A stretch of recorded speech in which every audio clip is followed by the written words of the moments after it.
विशाल समावेश आज होती आज डॉक्टर भीमराव आंबेडकर आज 135 जन्मजयंती अवसर कार्यक्रम होते लोक केते खुशी अच्छा जेहेतु आज दिन में दलित पछुआ वर्ग मैंने आज भी अवहेलित अच्छा सरकारी योजना पहुँचनी आज संगठित हो पाना ये मंच कराई सहायक आगामी दिन आज सर्वप्रथम मु बाबा साहेब अम्बेडकर यही पुण्यतिथि ये जन्म दिवसर अवसर हृदयर सहित श्रद्धांजलि ज्ञापन करी आमर युव समाज भीम आर्मी गजपति जिलार भाई मानू अशेष कृतज्ञ जनाऊँगी से माने अनेक परिश्रम करी ये आयोजनटा करते आपण मैंने देखिं हजार हजार लोक आज प्रथम थर गजपति जिले में गोटे ऐतिहासिक घटना घटेले एवं जिले में बाबा साहेबंकर जय भीम गुंजन मोहना ठारू आरंभ करी हुए तो काशीनगर अड़वा पर्यंत पहुँची जाइए। सर मु कहवाई चाहूली जे गजपति जिले में अन्य जिला मानकर जिते बाबा साहेब अम्बेडकर जो नियम लिखी तारू ख्रीस्टियान जो मैंने हेले से कहीं बात पड़ा गला आउ जो 1950 मसीह जो जिते आरंभ है कि ख्रीस्टियान मान जो मैंने ख्रीस्टियान है एसी मैंने से कोटा कटागला से विषय कौन कहवाई चाहूँ शुणु से गोटे अन्य प्रश्न किंतु आपड़ जेहेतु पचारे तार उत्तर मुझे देवा चाहूँगी बाबा साहेब से करना संविधान रे सेटा थिला 1950 अगस्ट 10 तारिख रे तत्कालीन राष्ट्रपति गोटे अध्यादेश जारी करी दलित वर्गर ख्रीस्टियान मानू धर्म परिवर्तन केवल ख्रीस्टियान नहीं मुसलमान मानू से बाद करेले एटा अध्यादेश प्रेसिडेंशियल ऑर्डर रे ही बाबा साहेब से करना बाबा साहेब समस्त को गोटे चक्षुरे देखी किंतु दुखर कथा सेतेबेले बाबा साहेब पार्लियामेंट रे नथिले जदि थांते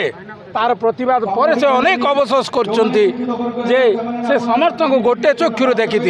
कौन कले तार समाधान रास्ता बाहरी बोली कहउछन आपण शुणु जेहेतु आपण माने निकट अतीत जो भाव सुप्रीम कोर्ट देखते यहीटा संविधान अनुच्छेदर परिवर्तन बा मौलिक अधिकार भाई मौलिक अधिकार हनन होती एटा मौलिक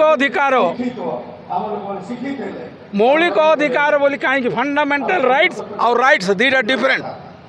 फंडामेंटल राइट्स जदि अनुच्छेद 19 रु 25 मध्य आम पाइपारूनु ताले आमको आउ राइट्स दे कि कौन गोटे हाथ में संविधान देले आ गोटे हाथ में तत्कालीन कांग्रेस सरकार आमठू अधिकार छड़े नेला बाबा साहेब आमको अधिकार देले किंतु कांग्रेस आमठू अधिकार छड़े नेला षड्यंत्र करी शुणु बाबा साहेब आम गोटे कथा शिखे जाइछंती संगठित हुआ शिक्षित हुआ संघर्ष कर आ गोटे कथा जोड़ा चाहूँगी आम सचेतन हो सचेतन एवं जागृत हो जागृतर अर्थ है शत्रु को चिन्हवा आमर दलित आदिवासी अस्पृश्य एवं जो माने सामाजिक न्याय वंचित से माने आजिठू से शत्रु किए से माने चिन्हबे एवं से माने जागृत होइकी तार उचित जवाब देवे।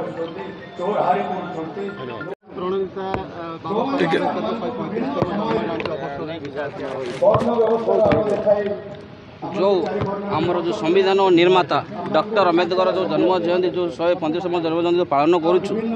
जो भली गजपति जिले में एटा तो आमर प्रथम थर पालन करागला आम गजपति जिले में केउं भली संविधान विषय जानिबे आम लोक मैंने डॉक्टर अम्बेडकर को जानीपारे आगामी दिन में जानी संविधान को फॉलो करी जिला गजपति जिले में भाईचारा बनईकी रे तेणु आम यहाँ आमर प्रयास थिला एवं आज बहु आडंबर जन्म जयंती आम पालन कलु। तो देखो गजपति जिला एक पछुआ जिला आदिवासी बहुल अंचल ଏସବୁ ଅଞ୍ଚଳରେ ବିକାଶ ବହୁତ ପଛରେ ଅଛି। ତ ଆଗାମୀ ଦିନରେ ଏମାନଙ୍କ ବିକାଶ ଦିଗରେ କେତେ ସରକାର ପଦକ୍ଷେପ ନେବା ଆବଶ୍ୟକ ବୋଲି ଭାବୁଛନ୍ତି? ଦେଖନ୍ତୁ ଡକ୍ଟର ଅମ୍ବେଦକର ଶେଷ ସମୟରେ କହିଥିଲେ ଶିକ୍ଷିତ ଓ ଆଉ ସଂଗଠନ ଓ ଆଉ ସଂଘର୍ଷ କର। ଆଜିକା ଦୁନିଆରେ ତ ଶିକ୍ଷିତ 80% ହେଇଗଲେଣି, କିନ୍ତୁ ସଂଗଠନ ନୁହଁ। ଯେଉଁଗୁଡ଼ାକି ଭୀମ ଆର୍ମି ମାଧ୍ୟମରେ ଆଜି ଯେଉଁ କାର୍ଯ୍ୟକ୍ରମ କଲା ଭୀମ ଆର୍ମି ମାଧ୍ୟମରେ ଆମେ ଓନ୍ଲି ଏଇ ଜନ୍ମ ଜୟନ୍ତୀ ମାଧ୍ୟମରେ ସେମାନଙ୍କୁ ଆମେ ସଚେତନ କରୁନୁ। ଆଗାମୀ ଦିନରେ ଗାଁରେ ଘରେ ଘରେ ପହଞ୍ଚି ତାଙ୍କର ସମ୍ବାଦ ସୁସମ୍ବାଦ ତାଙ୍କର ଯେଉଁ ସମ୍ବିଧାନ ବିଷୟରେ ଆମେ ସେମାନଙ୍କୁ ଜଣାଇବୁ, ସଚେତନ କରିବୁ ଆଉ ଜାଗ୍ରତ କରିବୁ। ତେଣୁ